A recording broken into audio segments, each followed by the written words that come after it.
بسم اللہ الرحمن الرحیم۔ آج کے اس پرفتن دور میں سوشل میڈیا پر چوروں، ڈاکوؤں، لٹیروں کی بھرمار ہے۔ میری مراد مال کے ڈاکو، لٹیرے نہیں بلکہ دین کے ڈاکو، ایمان کے ڈاکو، عقائد و نظریات کے ڈاکو ہیں۔ یہ بات اچھی طرح سمجھ لیں، مال پر ڈاکہ پڑ جائے تو مال انسان پھر کما سکتا ہے، لیکن ایمان پر ڈاکہ پڑ جائے، عقائد و نظریات پر ڈاکہ پڑ گیا تو پھر اس کا کوئی حل نہیں۔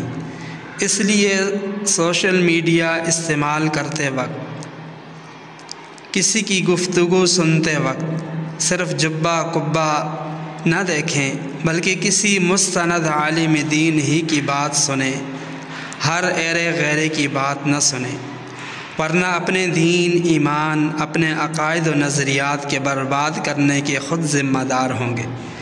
اس لیے کسی مستند عالم دین ہی کی باتیں سنیں، عمل کریں۔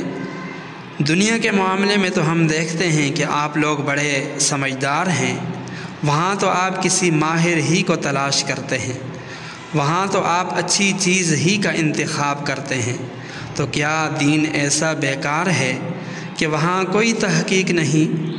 ہر یوٹیوبر ہر ایرے غیرے کی بات سنتے ہیں اور اس کو آگے پھیلاتے ہیں، تو احتیاط کیجئے، دین کے معاملے میں، دینی مسائل سیکھنے میں احتیاط کیجئے۔